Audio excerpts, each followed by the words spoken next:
పెళ్ళైనా పండగైనా వేడుక ఏదైనా పట్టుచీరల ప్రత్యేక వేదిక వారాహి సిల్క్స్.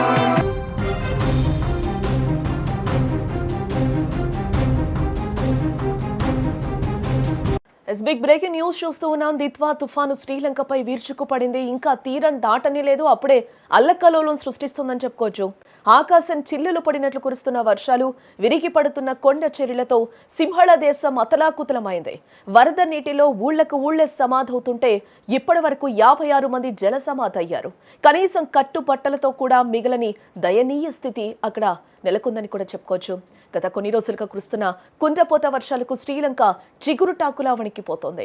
ఎక్కడ చూసినా నీళ్లే, ఏ వైపు చూసినా ఆర్తనాదాలే. ఆకస్మిక వరదలు, కొండ చర్యలు విరిగి పడ్డంతో ఇప్పటి వరకు 56 మంది ప్రాణాలు కోల్పోయినట్లు శ్రీలంక విపత్తు నిర్వహణ కేంద్రం అధికారికంగా ప్రకటించడం జరిగింది.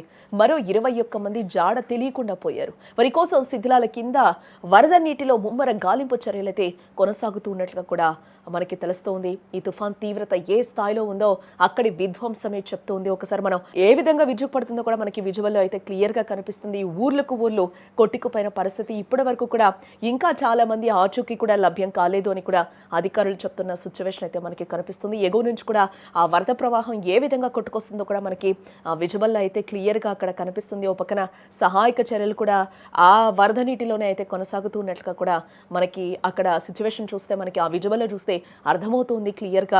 ఒక పక్కన కొండ చర్యలు విరిగిపడి ఏకంగా 12,000 ఇళ్లు ఇప్పటి వరకు నేలమట్టం అయ్యాయంటే పరిస్థితి ఎంత భయానకంగా ఉందో కూడా మనం అర్థం చేసుకోవచ్చు.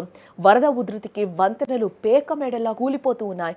రహదారుల నదులను తలపిస్తూ ఉన్నాయి. వేల ఎకరాల్లో పంట పొలాలు నీట మునిగి రైతులను కోలుకోలేని దెబ్బతీశాయని కూడా చెప్పుకోవచ్చు. 600కి పైగా పాఠశాలలు పూర్తిగా ధ్వంసమైపోయినట్లుగా కూడా తెలుస్తోంది. అసలు గండం ఇంకా పొంచి ఉందని కూడా వాతావరణ శాఖ హెచ్చరిస్తూనే ఉంది. దిత్వా తుఫాన్ తీరం దాటడానికి మరో 2 రోజుల సమయం ఉంది. బట్ తీరం దాటక ముందే ఈ స్థాయిలో విలయం సృష్టిస్తే తీరం దాటేటప్పుడు ఇంకెంత బీభత్సం ఉంటుందోనని జనం కూడా భయంతో ఉనికిపోతున్న సిచ్యువేషన్స్ కనిపిస్తూ ఉన్నాయి. పరిస్థితి చేయి దాటడంతో శ్రీలంక ప్రభుత్వం ఇప్పటికే అప్రమత్తమైంది.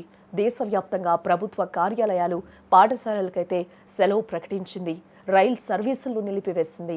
వరద ప్రభావిత ప్రాంతాల్లో సైన్యంతో పాటు సహాయక బృందాలను కూడా రంగంలోకి దించింది.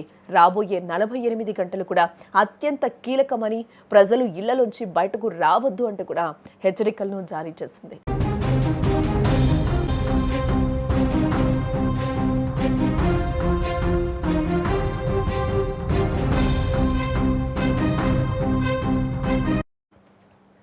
శ్రీలంకను వణికించిన దిత్వా తుఫాన్ ముప్పు ఏపీకి కూడా పొంచి ఉందని చెప్తూ ఉన్నారు వాతావరణ శాఖ అధికారులు.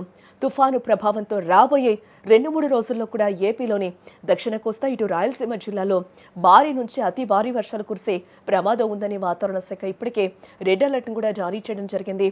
శ్రీలంకలో చూపిన ప్రతాపాన్ని దృష్టిలో ఉంచుకొని ఏపీ యంత్రాంగం, ప్రజలు మరింత అప్రమత్తంగా ఉండాల్సిన అవసరం ఎంతైనా ఉంది.